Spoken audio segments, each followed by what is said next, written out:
तर माझा काही तुला भार होणार आहे की महाराज? तू एवढं विश्व तारलं, ज्यावेळी पृथ्वी रसातळाला गेली होती त्यावेळी वाऱ्यावर त्या ठिकाणी तू धारण केलं आणि त्या पृथ्वीला तू सहज वर काढलं, त्यातून माझा भाग किती आहे? म्हणून करीशी अंगीकार ज्यावेळी म्हणजे समुद्र मंथन करायचं होतं आणि मेरू पर्वताची त्या ठिकाणी देवी केली, ती घुसमळता येत होती, त्यावेळी तो त्या ठिकाणी कच्छरूप धारण केलं आणि त्या मेरू पर्वताखाली बसला.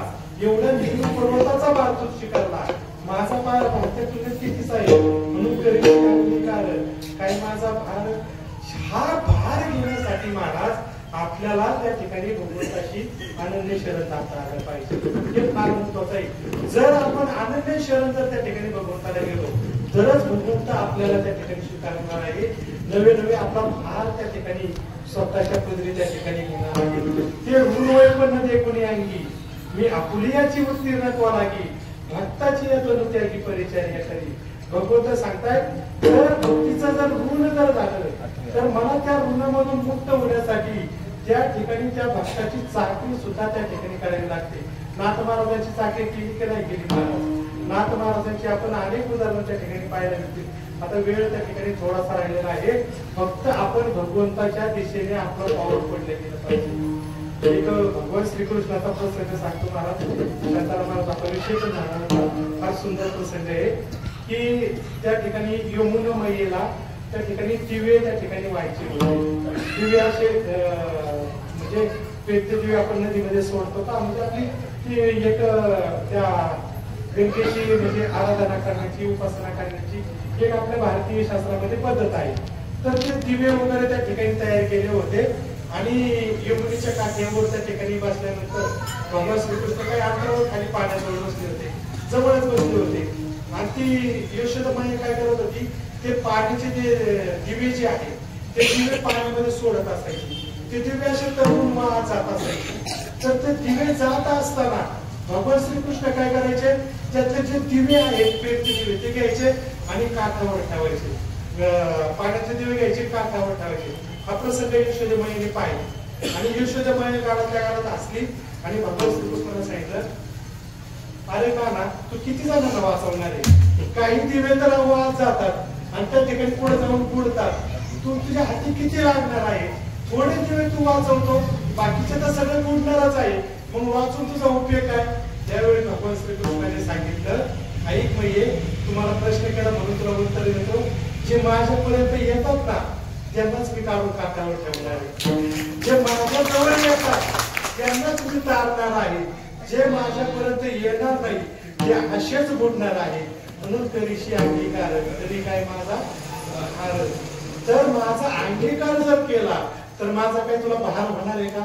म्हणून तू एवढं तारलं आणि मी तुझ्यासाठी कितीच आहे. तू म्हणजे माझा कोण आहे महाराज? तर तू माझा प्राण आहे, तू माझा सखा आहे, तू माझं सर्वस्व आहे, तू माझं जीवन आहे. हे सगळं कोण आहे? तर फक्त नारायणा तू आणि तूच आहे. अभंगाचं शेवट.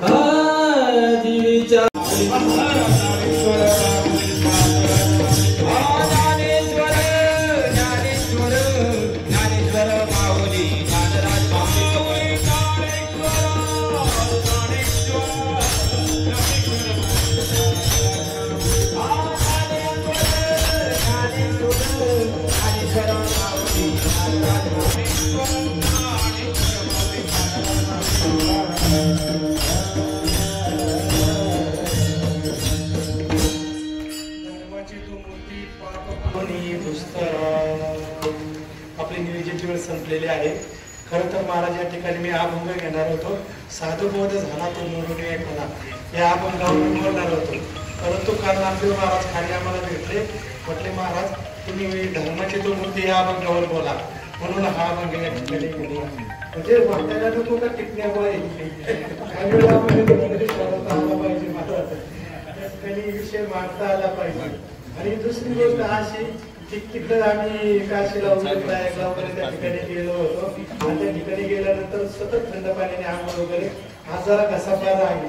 नाहीतर मला जर पंचायत पडली होती असं वाटलं होतं पवार साहेबांना त्या ठिकाणी विनंती करावं आणि पुढचा दिवस घ्यावा, आज कोणाला तरी द्यावं.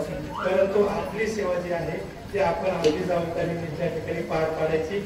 म्हणून या ठिकाणी महाराज माझ्या हाती जी काही सेवा केली आहे तो या की आपल्याला पाप पुण्य कळत नाही ना, आपल्याला धर्म कळत नाही ना, मग आपण काय करायचं तर भगवंताला शरण जायचं. जर तुम्ही भगवंताला शरण गेले नाही किंवा धर्माचं पालन केलं नाही तर कुरुते गंगा सागर गमनम व्रत परिपालन अथवा दानम ज्ञान विहीने सर्व मनेन मुक्तीर्न भवती जन्मे सतरणम. म्हणजे जर तुम्हाला जर आपल्या धर्माचं जर ज्ञान नसेल तर कुरुते गंगा सागर गमनम, तुम्ही गंगेला गेले आणि त्या ठिकाणी त्या गंगेमध्ये स्नान केलं तर ज्ञानोबाने सांगतात मृत जायचा शृंगारीला का गाढव तीर्थी नानीला, त्या ठिकाणी फक्त गाढव धुतला असं त्याचा अर्थ होतो. कुरुते गंगा सागर गमनम व्रत परिपालनम अथवा दानम. तुम्ही कितीही व्रत वैकल्य करा, उपवास करा, उपासना करा किंवा त्या ठिकाणी कितीही पण तुम्ही दान करा, त्याचा काही उपयोग होणार नाही. तुम्हाला आपल्या धर्माचं आकलन त्या ठिकाणी पाहिजे. किंबहुना तुकोबारायांनी आपल्याला या ठिकाणी सांगितलं की आपल्याला पाप पुण्याचं आकलन नाही, आपण त्या ठिकाणी भगवंताला शरण गेलं पाहिजे. कारण धर्माची खरी मूर्ती जर कोण असेल तर ती भगवंत आहे आणि भगवंतच फक्त आपला अंगीकार करणार आहे, आपल्याला तारणार आहे. आपल्या जीवाला त्या ठिकाणी आपल्या म्हणजे जीवाचे जीवन जर कोण असेल तर तो फक्त भगवंत आहे.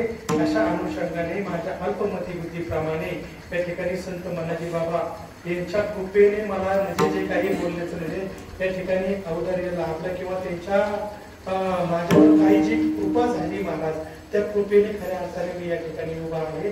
किंबहुना साधू संत माझ्या गावात या ठिकाणी म्हणजे साधू संतांचं वास्तव्य आहे.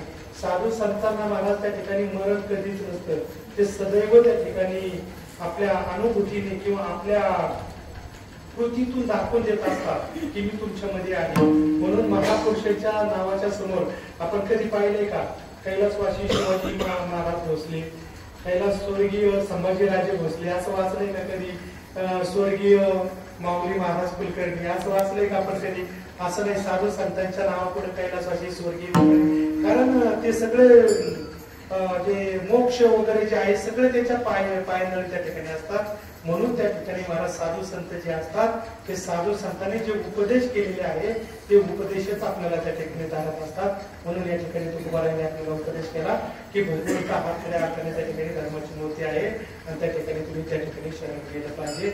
म्हणून त्या ठिकाणी आदरणीय पांडुरंगजी पवार साहेब आणि या पवार कुटुंबियांनी संत मनाजी बाबा पवार यांच्या 187व्या सोहळ्यानिमित्त त्या ठिकाणी अखंड हरिनाम सप्ताह आणि मला असं वाटतं 1-2 ते 3 वर्षातच त्या ठिकाणी पुन्हा भव्य कार्यक्रम होणार आहे. महाराज मनाजी बाबांचा सप्ताह या ठिकाणी पुन्हा एक पंढरी या ठिकाणी अवतीर्ण होणार आहे.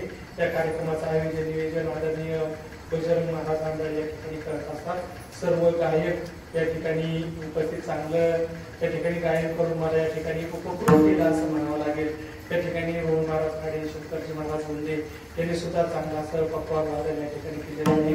आपल्या कार्यक्रमाची बातमी देणारे आदरणीय सुनीलजी निलेश गाडगे या ठिकाणी उपस्थित आहेत. म्हणून माऊली महाराष्ट्र ज्ञानोबा आहे, जगद्गुरु तुकोबा आहे, श्री सद्गुरु संत मनाजी बाबा कोल्हाजी बाबा यांच्या चरणी लीन होऊन आपला सर्व स्तोत्रजांना अभिवादन करून त्या ठिकाणी सेवेला पूर्ण वेळा. जय